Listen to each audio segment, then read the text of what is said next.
And welcome back, YouTube. Thank you for tuning in. I do appreciate that very much. This is the second video in a series of videos about Witcher 3. In my previous video, I talked about the stellar writing of Witcher 3. I really enjoy the stories. I really enjoy the choices and consequences and the different outcomes of quests. Today I would like to talk a bit more about the character of Geralt of Rivia, also known as the Witcher, also known as the White Wolf. And I think that Geralt is actually one of the most interesting gaming characters to ever grace our monitors, our TVs, and that is because he's different. He is different from other people. Well, he's a Witcher. He's a sort of a mutated human that has special abilities.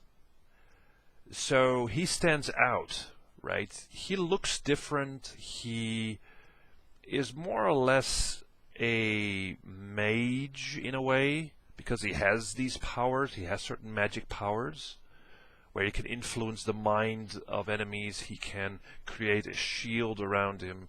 He can use fire magic. And it's interesting that Geralt is still, he's not overpowered. You know, he is still human. He can die quite easily.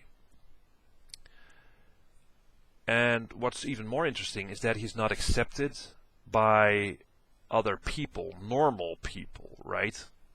He is different. He stands out because of his appearance, and people see him as a freak. They discriminate him. They don't accept him.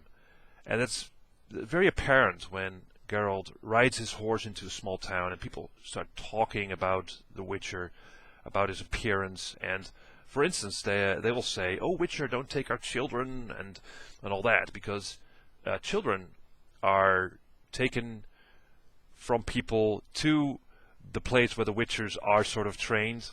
So there are all kinds of stories surrounding the Witcher, and I think that has a lot to do with people not knowing exactly what a Witcher is and what he does. Well, he's basically a monster slayer, of course. What's interesting also is that people don't accept him in their midst, but they still hire him to do dirty work, right? To kill monsters.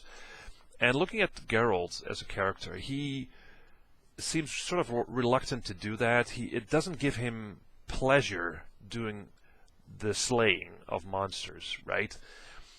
He is in it for the money, of course, and he is wandering around the world, taking on these quests and slaying these monsters. But you never have the idea that he's doing this for fun, or that he has some kind of fulfillment doing that. It's his job, right? It's his obligation to the world. He's been raised to do this, so he does this. And also, his mood is also kind of, let's say, like very stable. Like he doesn't really, well, as I said, he doesn't really enjoy himself doing what he does. And there's a kind of sarcasm in his character, and this is something that I like a lot about Witcher 3, that Geralt is really a fleshed out character. He's sort of a grumpy dude who's badass with the swords and stuff, but again, he doesn't like what he's doing, and that makes him, well, human, I guess.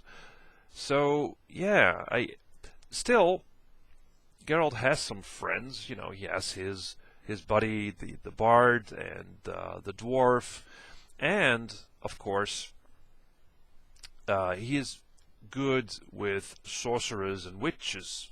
That's because sorceresses and witches are also kind of, well, strange to normal people, normal folk, because they use magic, and magic is something people are scared of. So there seems to be a kind of connection between Geralt and witches and sorceresses, right? But most of the time, Geralt travels alone and wanders the world, and I think he must be also kind of a lonely character as well, really a lone wolf, doing the things that he does, and just that makes him really perfect for an open world RPG as The Witcher is. It's very fitting. It's also very much based, of course, on the lore from the books, so there's a really strong backstory here. Something that I think Fallout really misses Fallout has lore, but there's no real connection with the main protagonist. Now, in Fallout 4, the main protagonist is voiced, but that doesn't mean anything. But The Witcher is really a strong character. He's interesting. He's different. He's not the typical hero. He's more or less the anti-hero, right? So that makes Geralt, for me, one of the most intriguing, interesting characters. And I really want to travel with him throughout this world and do these quests and sort of make my own decision what way he should act in certain situations. So, yeah. That's what I think of Geralt. Let me know what you think. Leave comments. Subscribe if you want to. And see you in the next video.